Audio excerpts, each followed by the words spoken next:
imisiba myinshi igahimwa n'umwe, ariko umunsi nzabona Yesu ndusanzwe.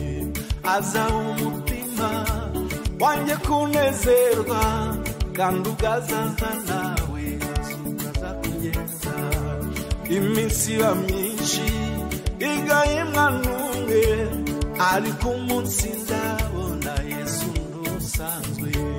Aza umutima wanjye kunezerwa, kandi ugazaza nawe ukaza kugenza. Imisiba myinshi igahimwa n'umwe, ariko umunsi nzabona Yesu ndusanzwe. Aza umutima wanjye kunezerwa, kandi ugazaza nawe ukaza kugenza. Uwo munsi iyo ngutekereje ndakumbura, kagira amatsiko yo kureba ibizabaho, ariko icyo nzi neza uzaburuta iyindi, kuko utigeze ubaho ku isi yarema.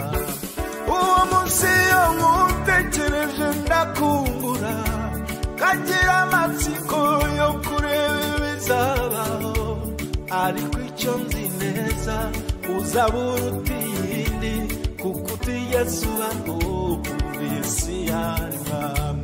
Uwo munsi iyo ngutekereje ndakumbura, kagira amatsiko yo kureba ibizabayo, ariko icyo nzi neza uzaburuta iyindi, kuko utigeze ubaho ku isi yarema.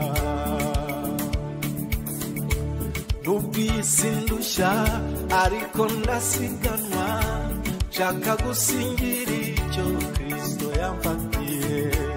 Hari n'umwambaro mwiza yambikiye, byanifuza ko nawe wazawambaraho. Nubwo isi ndushya ariko ndasiganwa, nshaka gusingira icyo Yesu yamfatiye.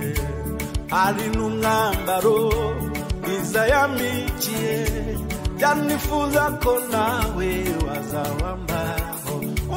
Nubwo isi ndushya ariko ndasiganwa, nshaka gusingira icyo Yesu yamfatiye. Hari n'umwambaro mwiza yambikiye, byanifuza ko nawe wazawambaraho. Uwo munsi iyo ngutekereje ndakumbura, kagira amatsiko yo kureba ibizabaho, ariko icyo nzi neza uzaburuta iyindi, kuko utigeze ubaho ku isi yarema. Uwo munsi iyo ngutekereje ndakumbura, kagira amatsiko yo kureba ibizabaho, ariko icyo nzi neza uzaburuta